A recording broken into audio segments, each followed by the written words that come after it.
The major thing that differentiates the poor from the rich is their spending habits. Rich people love to take risk. Rich people invest for an opportunity to make even more money, while most poor people do not like to invest or even take risks. Most poor people would prefer to save and spend from their savings little by little until it finishes than investing or taking risks for a chance to make more money. If you've decided to start thinking like the rich, that means you want to start investing more, buying more assets than liabilities. For this, there are lots of investment opportunities that you can explore. You can be an angel investor, you can be a crypto investor, you can explore stocks, you can explore real estate, and many other opportunities. Now, let's assume that you want to invest in crypto. There are lots of opportunities in crypto too that you can explore. Let's say you want to invest in a crypto asset. That is just one kind of investment. You want to invest in a crypto asset, say BNB or Ether, whatever the case may be, depending on your own research, right? Let's assume you decide to invest in BNB. The first thing to do is to decide the amount of money you are willing to invest. After deciding that, you should explore what we call the DCA strategy. DCA simply stands for dollar cost averaging.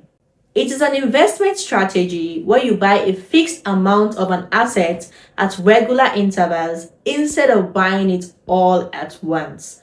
So, say you want to invest $1,000 in Ether, instead of buying $1,000 worth of Ether in one day, you would actually spread it across different days or different months or different weeks, buying an equivalent amount until you exhaust the $1,000 budget. So that is simply you spreading your investment over time.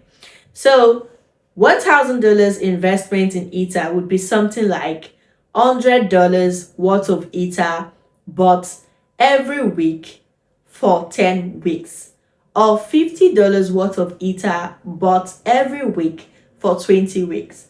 Or you can do $100 worth of Ether, but every month for 10 months, depending on how you want to split it. But the main idea here is, instead of buying all at once, you spread your investment over time, buying a fixed amount of that asset on regular intervals. What this does for you is that it reduces the risk of you buying at the worst possible time. It also reduces emotional investing and smooths out your average price. For DCA, there are three key rules. You have to invest consistently, you have to avoid panic selling, and you have to think long term. It's a long term investment. Also note that there are certain times where DCA might not be your best option. For example, if a token is in a consistent uptrend, then buying all at once may be the best option than buying at different times when it's continuously going up.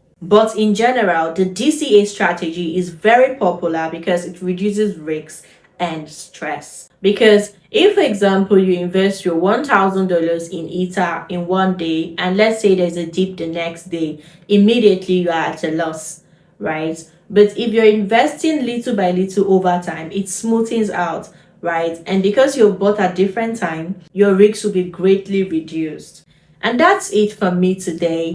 I am Victoria, the best Web3 educator, and I have a community called Growth in Web3. If you check my bio, you will see a link tree. Click on it to join us on Telegram. In my community, we help you grow in tech by grooming you to have a successful career and exposing you to multiple opportunities. Ciao.